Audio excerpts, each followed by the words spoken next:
امروز در پایتخت مملکت اجلاسی 18 مجلس وکیلان خلق شهر دوشنبه دعوتی ششم با رهبری رئیس مجلس وکیلان خلق شهر دوشنبه محترم رستم امامعلی دایر گردید. در کار اجلاسی معاونان رهبری دستگاه رئیس شهر، رهبران واحدهای ساختاری دستگاه، کارخانه و مؤسسه‌های شهری، رئیسان ناحیه‌های شهر، سرداران مقامات حفظی حقوق، ساختارهای محلی مقامات مرکزی حاکمیت اجراییه و نمایندگان وسایط اخبار عامه اشتراک نمودند.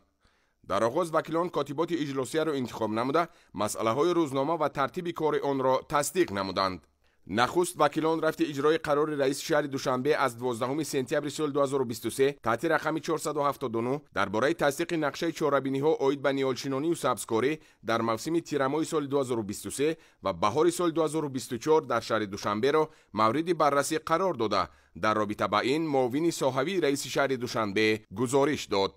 محترم رستم امامعلی با معاون رئیس شهر دوشنبه یکجا با رئیسان ناحیه‌ها و دیگر ساختارهای دخلدار سپارش دادند که کار را در سمت آبادانی و سبزکاری، تامین حفظ محیط زیست، بهداشت وضع سانیتری، شنانیدن گل‌های موسمی، سبززارکنی و تازه و آزاده نگاه داشتن کوچه و خیابان‌ها، باغ و گلگشت‌ها و اطراف شاهراه‌های درآمد شهر تقویت بخشند. همزمان با این بخشیده به استقبال جشن 33 سالگی استقلالیت دولتی روزهای شنبه و یکشنبه حشرهای دسته‌جمعانه با جلب کارمندان تشکیلات و کارخانه‌ها، مؤسسه‌های معارف و تندرستی و اهل جماعتچگی پایتخت برای تازه و آزاده نمودن کوچه و خیابان‌ها و شهرک و محله‌ها به راه مانند. در ادامه اجلاسیه وکیلان رفت اجرای نقشه چهاربینی‌های مقامات اجرایی حاکمیت دولتی شهر دوشنبه عاید در عمل تطبیق نمودن فرمان پرزیدنت جمهوری تاجیکستان از 22 ایون سال 2023 تحت رقم 586 درباره تدبیرهای وسعت دادن حساب برابرکنی غیر نقدی را مورد محاکمه قرار داده. وابسته به مسئله مذکور گزارش معاون صاحبی رئیس شهر دوشنبه شنیده شد.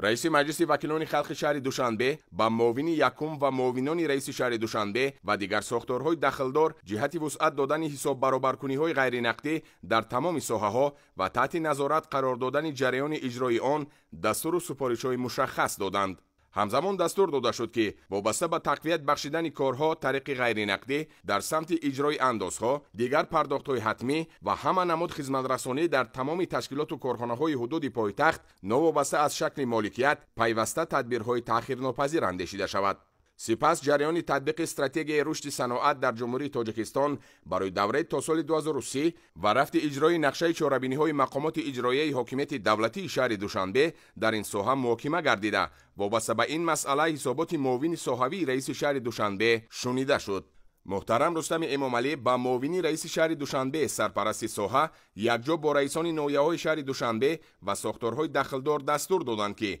وابسته به اجرای استراتژی و نقشه چهاربینی‌های مقامات عاید به اعلان نمودن سالهای 2022-2026 سالهای رشد صنعت، بنیاد کارگاه و کارخانه‌های نوی استحصالی، به کار انداختن کارخانه‌های از فعالیت بازمانده و تشکیل جایهای نوی کاری، تقویت بخشیدن رشد صادرات و وسع نمودن امکانیت‌های صادراتی و در مهلت معین شده به استفاده دادن کارخانه‌هایی که افتتاحشان به نقشه گرفته شده است تدبیرهای ضروری را راه اندازی نمایند. وکیلان در ادامه جنبست نتیجه‌های رشد اقتصادی و اجتماعی شهر دوشنبه در نیم ساله اول سال 2024 و وظیفه‌ها برای نیم ساله دوم را محاکمه نموده. در این رابطه گزارش معاون یکم رئیس شهر دوشنبه شنیده شد. با معاون یکم و معاونان رئیس شهر دوشنبه یکجا با رئیسان ناحیه‌های شهر و دیگر ساختارهای دخلدار سپارش داده شد که وابسته به اجرای سریع و با صفت کارها بخشیده به تجلیل 35 سالگی استقلالیت دولتی جمهوری تاجیکستان، تقویت بخشیدن روند کارهای بنیادی مؤسسه‌های تعلیمی و تا مکتبی، اجتماعی، تندرستی و دیگر انشاءات‌های انفراساختاری تدبیراندیشی نمایند.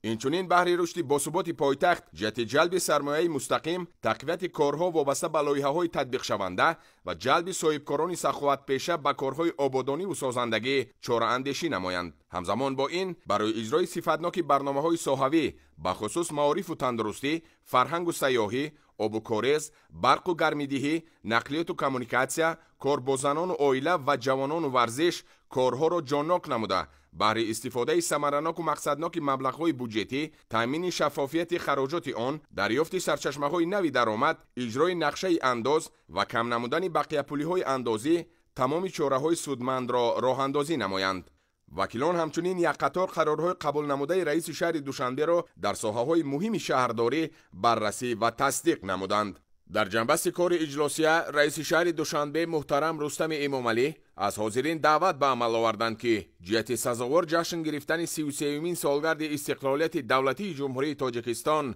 کارهای آبادانی و زیباگردانی را در پایتخت جانناق نموده بهر تحکیم بخشیدن رشد سمت‌های حیاتاً مهم شهرداری کمر همت بندند. با همین اجلاسیه 18 مجلس وکیلان خلق شهر دوشنبه دعوت ششم کار خود را انجام داد.